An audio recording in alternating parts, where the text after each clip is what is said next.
नमस्कार बच्चों। आज हम कक्षा 10 का द्वितीय अध्याय मानव पाचन तंत्र, इस अध्याय के अंतर्गत हम पाचन तंत्र के बारे में जानकारी प्राप्त करेंगे। बच्चों, पाचन तंत्र को हम दो भागों में बांट सकते हैं, प्रथम पाचक अंग और द्वितीय पाचक ग्रंथियां। तो आइए आज हम पाचक अंगों के बारे में जानकारी प्राप्त करते हैं।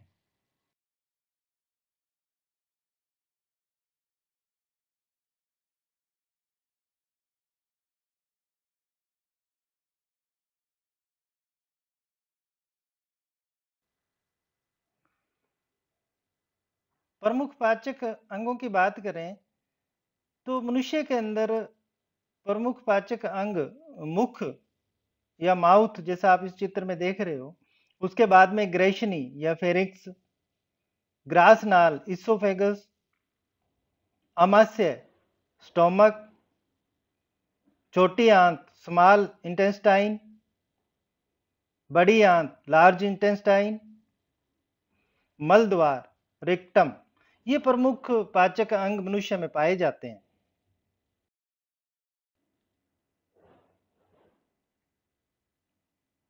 मुख मुख एक कटोरे नुमा संरचना होती है। इसके अंदर ऊपरी भाग जो होता है वो कठोर और नीचे कोमल तालु पाया जाता है।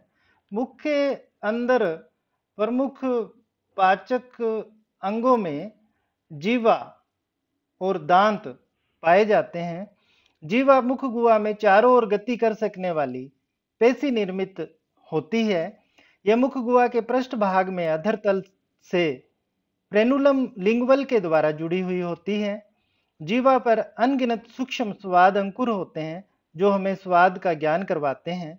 जीभ का अग्र भाग मीठे का, अग्र पार्श्व नमकीन का, पार्श्व खट्टे का तथा पश्च कड़वे स्वाद का ज्ञान हमें करवाता है। इसके अलावा जीवा भोजन में लार मिलाने, चबाने तथा निगलने में सहायता करती है। दांत या टीथ, बच्चों इस डायग्राम के अंदर आप सभी प्रकार के दांतों को देख रहे हो। मुख के ऊपर व नीचे के भाग में एक एक जबड़े में ये 16-16 पाए जाते हैं। सभी दांत जबड़े में पाए जाने वाले एक सांचे में स्थित होते हैं और उस सांचे को मसूड़ा कहते हैं। मसूड़ों तथा दांतों की इस स्थिति को गर्त दंती कहते हैं। मनुष्य में 4 प्रकार के दांत पाए जाते हैं। कर्तक या इंसाइजर, जो सबसे आगे के दांत होते हैं तथा जो कुतरने का या काटने का कार्य करते हैं। दूसरे प्रकार के दांत रदनक या कैनाइनस कहलाते हैं, जो भोजन को चीरने या फाड़ने का काम करते हैं। तीसरे प्रकार के दांत अग्रचर्णक या परिमोलर्स, जो भोजन को चबाने का काम करते हैं। और चौथे प्रकार के दांत चवर्णक या मोलर्स कहते हैं, ये भी भोजन को चबाने का काम करते हैं। बच्चों, मानव में द्विबारदंती व्यवस्था पाई जाती है। द्विबारदंती व्यवस्था का मतलब पूरे जीवन काल में 2 बार दांत आते हैं। प्रथम बार के दांत अस्थायी होते हैं, उनके गिरने के बाद में स्थायी दांत आते हैं। अस्थायी दांतों की संख्या 20 होती है और स्थायी दांतों की संख्या 32 होती है। यहाँ मैंने पूरी डिटेल से बताने का प्रयास किया है कि किन किन दांतों की संख्या कितनी है। आई का मतलब इंसाइजर, सी का मतलब कैनाइनस है, पीएम का मतलब परिमोलर और एम का मतलब है मोलर्स। इसके अलावा नीचे मैंने एक और संख्या लिखी है 2123। 2123 ये ऊपरी जबड़े में 2 का मतलब इंसाइजर, ये संख्या है जो इंसाइजर की है। उसके बाद में 1 ये कैनाइनस की संख्या है, 2 परिमोलर्स की संख्या है और 3 मोलर्स की संख्या है, जो ऊपरी जबड़े में और नीचे के जबड़े में पाए जाते हैं। अगर इनको हम डबल कर दें तो टोटल हमारी संख्या 32 बैठती है।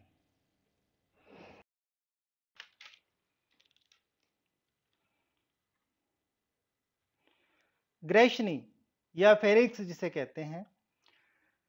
बच्चों, इस चित्र के अंदर आप देख रहे हो मुख के बाद कंठ से आगे का जो भाग है जिसे ग्रैशनी कहते हैं, यह मुख गुहा के अंदर जीवा व तालू के पिछले भाग में एक छोटी सी कुपीनुमा संरचना जहां से स्टार्ट हो रही है, ग्रैशनी से होकर भोजन आहार नलिका या ग्रास नाल में जाता है और वायु जो है वो श्वास नलिका में जाती है।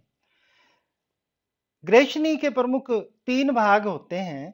नासा ग्रैशनी या नेजोफेरिक्स कहते हैं इसे, मुख ग्रैशनी ओरोफेरिक्स, और तीसरे प्रकार की होती है कंठ ग्रैशनी या लेरिंगोफेरिक्स।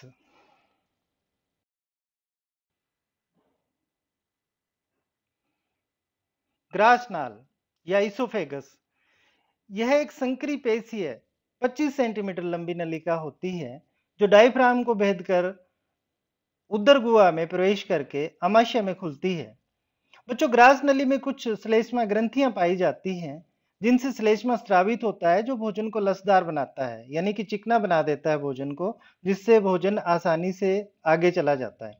ग्रास नाल के शीर्ष पर ऊतकों का एक पल्ला होता है जो घाटी ढक्कन या एपिग्लाइटिस कहलाता है। जैसा आप इस वीडियो के अंदर देख पा रहे हो, भोजन निगलने के दौरान यह पल्ला बंद हो रहा है और भोजन को श्वास नली में प्रवेश करने से रोक रहा है। इसके अलावा ग्रास नली में उपस्थित भित्तियां भोजन को एक प्रकार की गति, क्रमाकुंचन गति प्रदान करती है जिससे भोजन आमाशय तक पहुंचता है।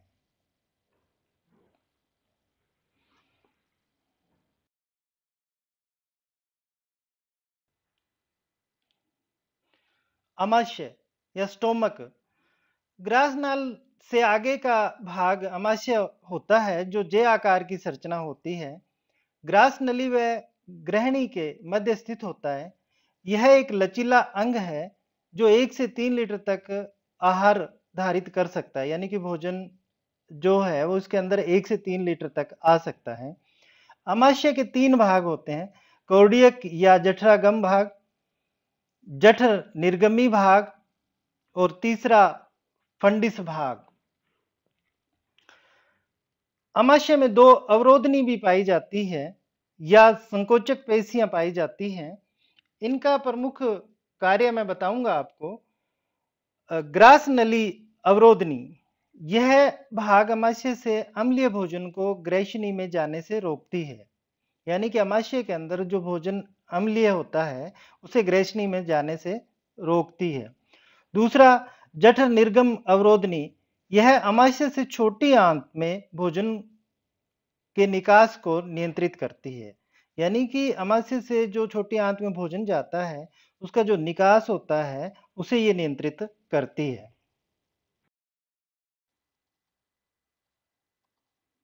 छोटी आंत, स्मॉल इंटेस्टाइन, बच्चों नाम से ये छोटी आंत है बट इसकी लंबाई बड़ी आंत से भी ज्यादा होती है, लगभग 7 मीटर लंबी होती है। छोटी आंत इसको इसलिए कहा जाता है कि इसका व्यास जो है वो कम होता है, यानी कि बड़ी आंत से इसकी जो चौड़ाई होती है वो कम होती है, इसलिए इसे छोटी आंत कहा जाता है। भोजन का सर्वाधिक पाचन व अवशोषण यही होता है। छोटी आंत के प्रमुख 3 भाग होते हैं। प्रथम ग्रहणी या ड्योडिनम, ये सबसे छोटा भाग होता है। अग्र क्षुद्र आंत या जेजुनम जिसे कहते हैं, ये छोटी आंत्र का मध्य भाग, ग्रहणी में पचित भोजन का अवशोषण यही किया जाता है। तीसरा, क्षुद्र आंत या इलियम, छोटी आंत का अंतिम भाग जो बड़ी आंत में खुलता है। यह भाग उन पोषक तत्वों का अवशोषण करता है जो अग्र क्षुद्र आंत में अवशोषित नहीं हो पाते, जैसे पित्त, लवण व विटामिन।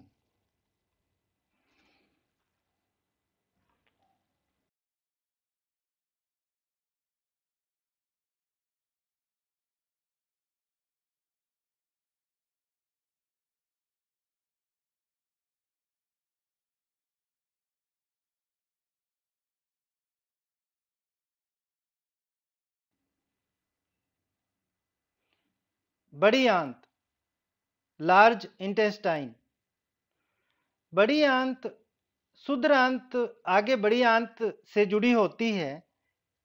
बड़ी आंत के अंदर कुछ विशेष प्रकार के बैक्टीरिया यानी कि जीवाणु पाए जाते हैं।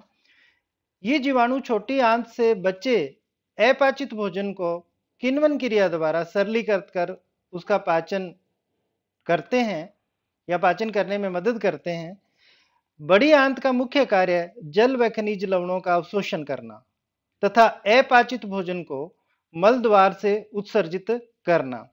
इसके प्रमुख 3 भाग होते हैं, ऐदांतर अथवा अधनाल, दूसरा व्रतांतर जो 4 प्रकार की होती है, आरोही, अनुप्रस्थ, अवरोही, सिग्माकार, व्रतांत।